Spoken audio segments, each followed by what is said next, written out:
Afternoon. Afternoon to you. I'm glad I got you at a good point while you're eating cookies. That's a really good nice Everybody's ambiance there.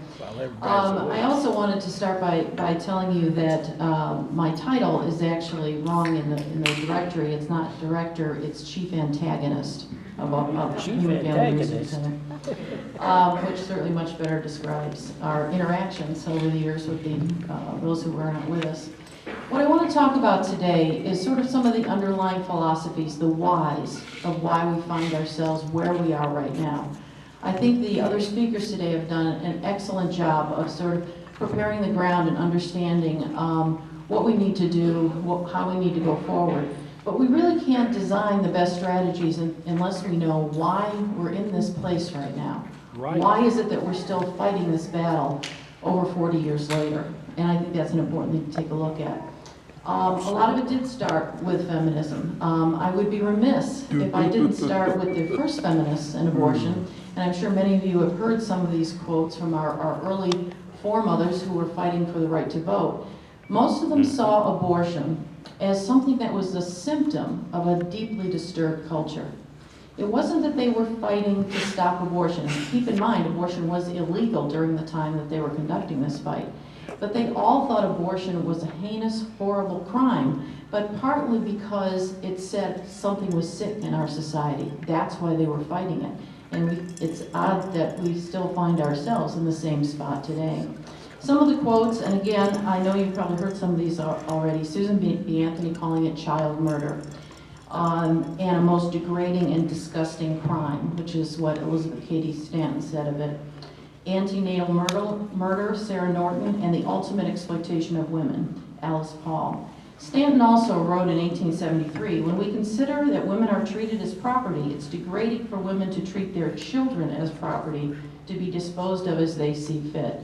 As you can see, they didn't pull any punches. They were very clear in what their viewpoints were. Now, again, abortion was illegal at this time in the United States, and law enforcement, what many people don't realize, aggressively enforced the abortion laws. They had protocols. They had, the system all set up for how they would investigate. This was a very serious effort on their part to try to enforce the abortion laws. And unfortunately, the abortion laws back then targeted 3 different groups of women. One were servants, especially indentured servants and new immigrants coming over and serving in wealthy households. The others were prostitutes. Obviously, they wanted to get rid of the results of their business ventures, let's say. And the third were considered to be free thinkers. There were those in that time period that thought the way many of people think now, with choice being the most important thing. There are no rules, you can do what you want to do. So there was a segment of free thinkers. So those are the groups that were targeted by these illegal abortionists. By the way, the most infamous of them, Madame Restell in New York, after escaping many convictions, finally committed suicide. It was kind of an interesting end for someone who killed so many other children and women. Now, it was based on harm to women because abortion back then was very dangerous for women. They used to advertise in various and sundry papers about magic pills and potions and things. And it was a very dangerous thing for women. You could die very easily from one of these illegal abortions. So it was partly based on that, but it was also partly based on care and concern for the unborn child. Because in many of the state laws, the original state laws that passed, beginning in 1821 with Connecticut, down through the rest of that century, by the end of the century, every state had a law banning abortion. Except I think Kansas did it by a court proceeding, not by a statute. But every state had laws banning abortion. And many of them mentioned the unborn child, mentioned baby, not fetus. They said baby. So when the Supreme Court came along and said, well, these laws were all built around concern for women's health, that's not the case. That's part of the reason. That's not the whole reason. But it's part of what happens when you have a Supreme Court justice that engages in selective reading and selective research, which is what happened in this case. The Supreme Court in the Roe case, because our current problems have their seeds were planted back in that time. The time of the passage of the 14th Amendment, or the 13th Amendment was against slavery, the 14th was due process of law. The 14th Amendment is the amendment that mentions the word personhood. Now think about this. At the time that amendment was passed, the states all recognized unborn children as persons. They recognized them as persons. But somehow in Roe, the court didn't get that. So the court in Roe said specifically, held in that ruling, that unborn children are not persons. And unfortunately, no Supreme Court justice has disagreed with that. We even have Scalia in an article in First Thing several years ago saying, well, once Roe was overturned, if a state wanted to allow abortion, they could. So the Supreme Court justices who are with us on this are not with us when it comes to the personhood of unborn children. That's going to take a federal constitutional amendment to change that attitude. But I do think it's interesting that state law recognized the personhood of unborn children. It was just the U.S. Supreme Court that decided not to go along with that. All right, so we have a society where abortion is against the law. There are violators, as there always will be when there are laws, somebody willing to violate. So what happened? What happened that left us with the situation that we have now? Well, what you had was people like Betty Friedan, The Feminist Mystique, I'm sure you've heard of that book, and Erica Young, Fear of Flying book, that taught and they sought freedom from pregnancy because of discrimination against women in the workplace. That was their primary reason for doing that. Women were entering the workplace, and I have in the front here a very old poster I'm sure many of you have seen from World War II, because so many women entered the workforce because the men were all going off to war, and they were the ones that had to go and work in the factories and build the weapons of mass destruction and work and sustain the economy while the men were off fighting the war.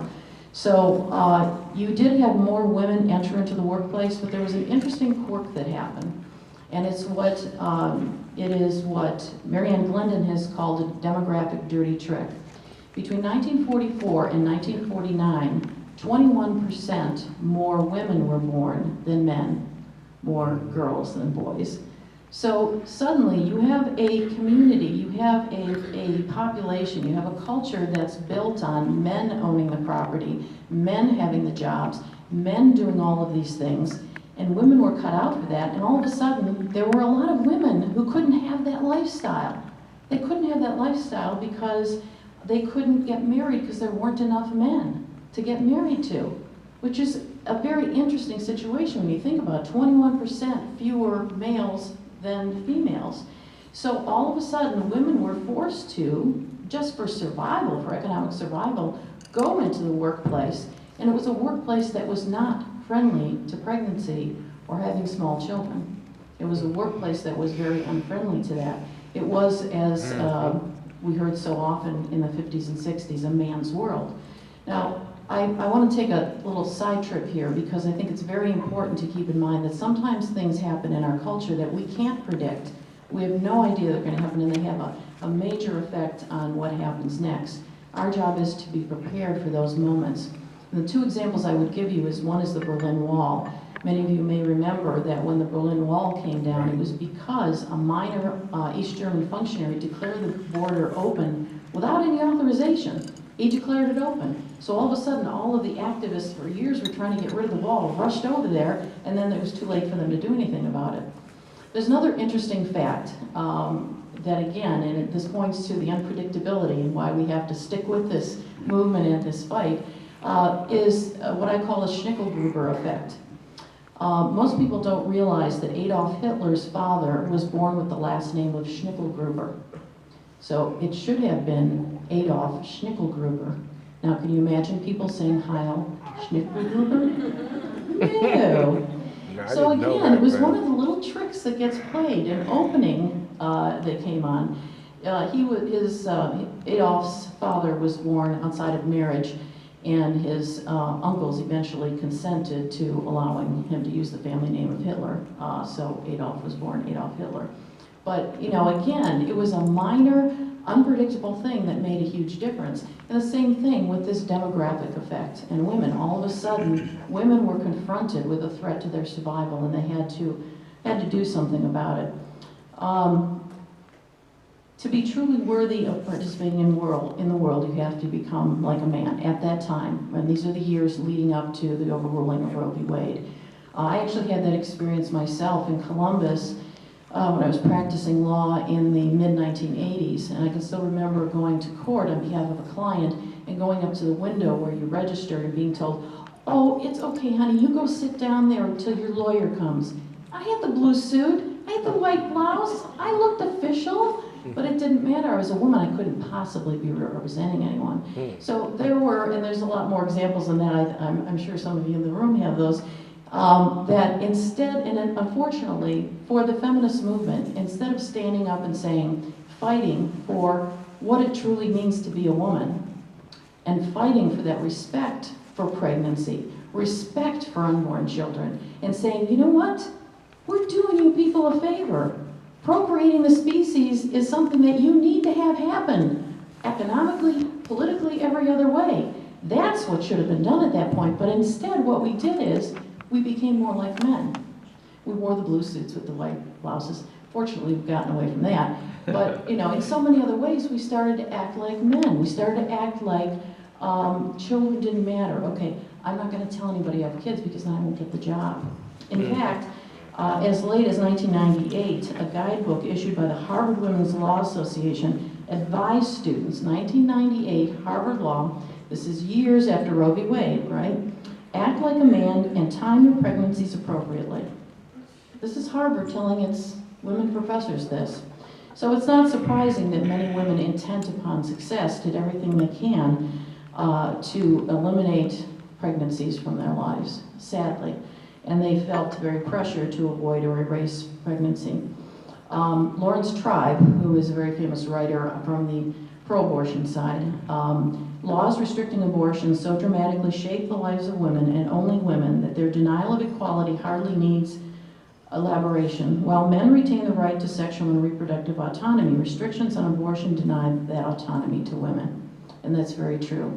I still remember a St. Patrick's Day march up in Cleveland. And as we're marching down the street with our green limo and, you know, having a good time, it's basically a fun event, a young man was standing on the side of the road with his girlfriend, and he yells out, "No, no, I want abortion to stay legal because otherwise I would have had 3 children by now." And I looked at him, and I'm sorry, the antagonist came out of me. And I looked at him and I said, "No, you do have 3 children. They all died." Of course, he wasn't very happy with me, but I had the parade that was moving on, so I could get on with it. But this was the attitude. Use the woman and then move on, right? Because she can get an abortion. And we've heard stories of teenagers telling us that's how their boyfriend was trying to convince them to have sex because, well, you can always get an abortion. You know, you can always get an abortion. Right. So there is a real attitude that has developed out there.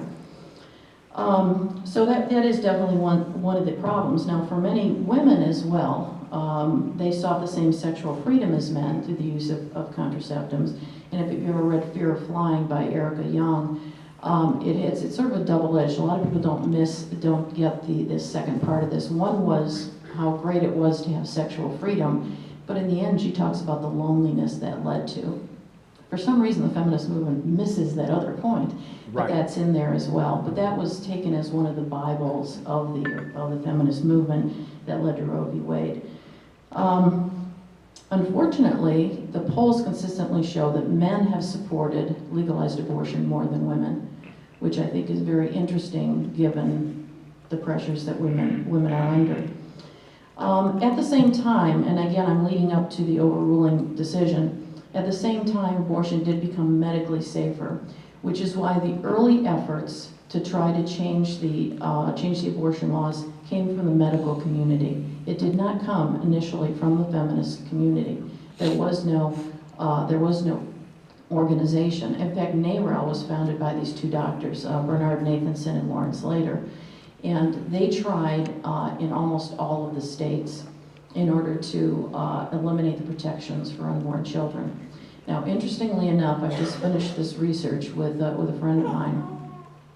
32 states in this country, 32 states, pre-Roe, considered overturning their protections for unborn children, getting rid of their anti-abortion laws, and said, no, we're not going to do that. 32.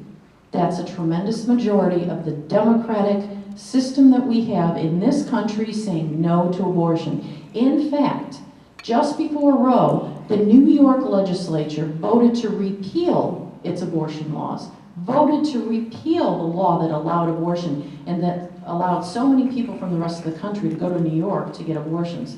I still remember the signs in Cleveland. I guess I won't tell you my full story about that.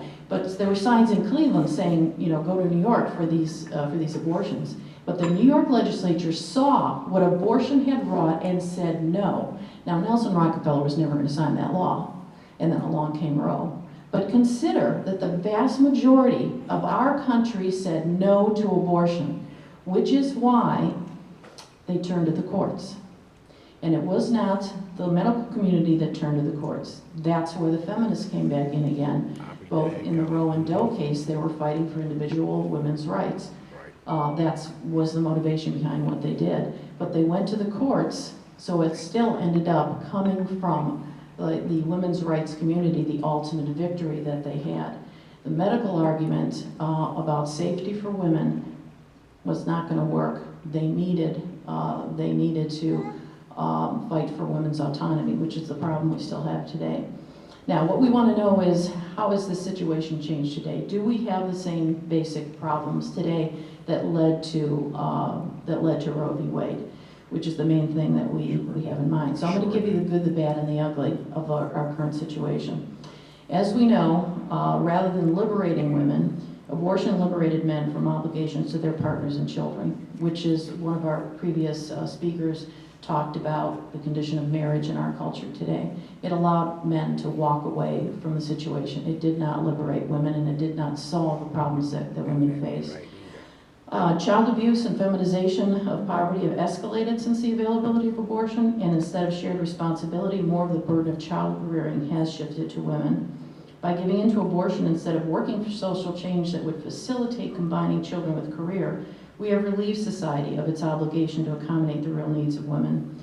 Abortion, on the other hand, contradicts the feminist values that drove the movement's fight for equality. Emphasis on abortion has hindered progress in achieving real reforms. Now, you have to keep in mind that for educated women, women that have very professional jobs, the experience is very different than the low-income women who become victims of abortion. There's a two-part story here that we have to tell. The problems confronting a woman who's relatively financially secure are more likely to involve what is usually talked about as the war on women today. That's where you get into the issues of discrimination and those kinds of things. For poor women, it involves economic survival. In fact, the Ellen Guttmacher Institute itself has said that the major reason, and we all know this, the major reason why women turn to abortion is the economic pressure, not the only reason. So, let's look at some of those factors. One is the cost of raising a child. I think the latest figures show that raising a child born today would cost about $250,000. That's huge, especially if you're working at a minimum wage job. That's huge. How do you do something like that, especially if you don't have support? It has been proven that, it's demonstrated that having an abortion does not improve a family's economic status, unfortunately. I still remember a state legislative hearing where, and I've forgotten what bill it was we were promoting, but he had a legislator that started railing about, well, what are we going to do about all those poor kids in the inner city and all these poor children that are suffering out there? And I looked at him very seriously and said, so your solution to poverty is killing the poor, is that right? I never heard another word. But in a sense, that is what they're saying. So we have a problem with the cost of raising children. We also have a problem with the number of women who are the economic breadwinners of the family. There have been huge increases in that, huge increases in single-parent homes. And in most of those homes, it is the woman who does provide the resources. Again, the reality is, as we said before, abortion doesn't solve poverty. There's a 2005 book that I found fascinating. It's called Promises I Can Keep: Why Poor Women Put Motherhood Before Marriage. It's not just the men. There's an issue with women as well. This is after a 5-year study, and the authors found that poor women often become pregnant not because of a lack of access to contraceptives or abortion, but because of what it can bring to them. higher social standing, a sense of belonging, and respect. The child is a means to an end for them. Many of these same women have also had one or more abortion, and then they become pregnant because of what they think can bring to them. And of course, it doesn't resolve her underlying social and economic problems. We also do have, in the war on women, the whole issue about, remember Hillary Rosen and contraception, and Ann Romney staying at home as a single mom, all of that problem. The reality is, things are much better for pregnant women now than they used to be. Certainly much better than they were leading up to Roe. We have the Pregnancy Leave Act, the Family Medical Leave Act, we have much more cultural acceptance. You'll see on TV in the newscasts, now we can have pregnant women giving the news and giving the weather and all of that. So things are much better for women. Yet at the same time, a Pew Research poll, and I won't go through all the statistics because of time, but all of the statistics show that the majority of Americans do think it's better for a woman to stay home, especially early in the child's life. So there's sort of a uncomfortableness with this many women and this many men not providing that nurturing for their children. In fact, even 62% of women themselves say they would rather stay at home with their children, which I think is a rather interesting. It is rather interesting research. It's the Pew Research Center. It's not pro-lifers saying this. Is the Pew Research Center saying that. We also still have an issue with pregnancy discrimination, not as much, but there still is an issue out there. The reality of unborn children is another factor. This is part of the good news, part of the good, bad, and ugly. The reality of the unborn child has still not been forgotten by America. I don't know if you saw that recent thing about the Fonzie fetus. It was ABC News. They did the unborn child with the thumbs up, and they had other. So it's like, and I think they used the word baby in one of them. So it's like we still know what's going on. And of course, there's also women's health. I did want to read to you one quote from the Alan Guttmacher Institute that I find astounding. There's relatively little evidence as to whether abortion leads to improved life course outcomes for young women who choose this option. The Alan Guttmacher Institute has admitted that abortion might not be good for women. We don't know if it's good for women. I don't know why that wasn't shouted from the rooftops when that came out, but if anybody would like the site to that in the Alan Guttmacher Institute, I'd be happy to provide it. I also wanted to mention that Ireland, where of course abortion has been illegal for some time, Ireland also ranks first for gender parity in healthcare in a recent European index. It came out fifth out of 135 countries. The United States was 22nd. So much for the harm that making abortion illegal causes, right? Right. Okay. Now, what I want to end with, I don't know how much longer I've left, probably not. Okay. What I want to emphasize today is that what we are still confronting, when you take a look at the problems confronting women in our culture, is that the reality is that the major argument of women's autonomy is still considered valid. You will have polls where people will acknowledge, the vast majority of the polls on abortion will acknowledge all of these people that think abortion should stay legal. There's still a large percentage of them that think it's immoral. So what trumps that? It's this need for the women's autonomy. There is a way to get past that. We have a basic challenge in our culture because of the way our government is set up. Our government is set up on the twin values of freedom and life, right? Martin Luther King said, it's all about freedom. Life comes first in the Declaration of Independence. We have a clash with those two when it comes to a pregnant woman. Okay, do you violate her freedom and tell her she can't do what she wants with her body? Because that is what you're doing. Or do you violate life and violate the life, right? Or do you protect the life? Okay, what do you do? What is that clash? How do you do that? The answer to that conundrum is to go back to the original understanding of what freedom is for this country. It is not freedom to do whatever you want to do. Right. It is freedom within the community. It is freedom to do what is in the best interests of the community. Right. And I'm not talking about government action. I'm talking about freedom to do what is best for America. Common sense. We all acknowledge challenges to our freedom. I mean, we're not allowed to, even if no one's around, go past the stop sign. Not saying some of us don't do that, but we're not supposed to be doing that. So we all accept some limits on our freedom, but we still have to do what's in the best interest. Interestingly enough, there are concepts that come from the liberal and the conservative communities that say that this is so as a principle.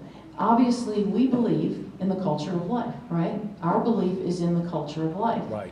Okay, so we believe we should deal with caritas, agape, that we should deal with that community in a loving way, and that's how we should approach pregnant women, unborn children, those who need us. Okay?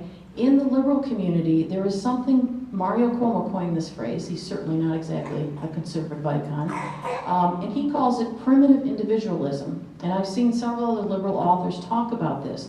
Primitive individualism. You can't just think about yourself. So liberals and conservatives agree on this principle, agree on this point. We need to build on that. We need to reach out. We don't want to shut people out by calling names or, relying on a particular political party to get ahead. And by the way, I'll tell you, in the last time the Roe v. Wade decision was upheld, which was in Casey, all of the people that voted to uphold Roe v. Wade were appointed by Republicans. It has to be more than just an election tactic for Republicans if we're going to rely on those. But the way that we need to do that is to build. I'll briefly go into some of the ideas that are out there. Redefining liberty, obviously, is part of what we have to do.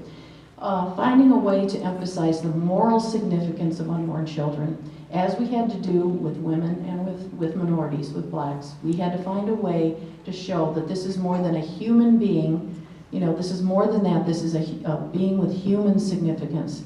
Let's tell you a brief story. When I was working for American United for Life in Chicago, and I gave a talk. After the talk, a 12-year-old girl came up to me. She was with her mom, and she said, I keep thinking about those songs that say there's a special someone for everyone. And I keep thinking that maybe with abortion, they killed my special someone. That's a more powerful statement than I've ever made about unborn children. Yes, it is. She got it. She humanized that child. We need to tell the story, and one of the speakers talked about that. We need to give the narratives. We need to humanize that child beyond the biological truths, although we still need to talk about those, but we need to do that. We need to put the abortion issue in the context of human rights. It's been taken out of that. Sure In fact, I has. have a website, my organization, humanfamilyresearch.org. If you want to sign up for the updates, there's a sign-up sheet on the table over there.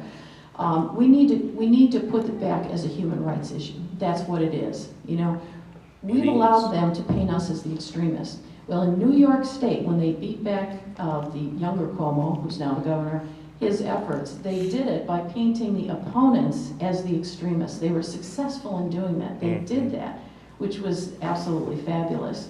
So we need to do that. We need to somehow change our rhetoric. And I'm not a marketing person. I'm a lawyer and a professor. So other people are going to have to help out with doing that. So we need to definitely understand that. And we also need to develop a different attitude toward children in general. The handout that some of you received, and I apologize for not making enough for everyone. Think about this. I gave a talk to an unfriendly group about a month ago, which was an interesting challenge. And one of the things that resonated with them is talking about, look at all the statistics about children. Your time for your greatest risk of being killed is the day you were born. The high rates of poverty among children, child abuse, all of these other problems. Is it any wonder we don't respect unborn children? We don't respect born children. Are you kidding? Our court system is, if you have a trial for killing a child versus a trial for killing an adult, you're going to get a much higher penalty if you've killed the adult. Right. We don't respect our children. No, we may, give them all sorts of toys and, video games and everything else, but we don't respect them. We don't give them what they truly need, and we don't protect them is a much more important thing. So that is part of what we need to do. It's not the only thing we need to do to get rid of legal abortion in this country, but it is a big part of what we need to do. We need to recognize the threat of this woman's autonomy and go forward with that. Okay, I'll stop now. Actually, we have a couple minutes for questions.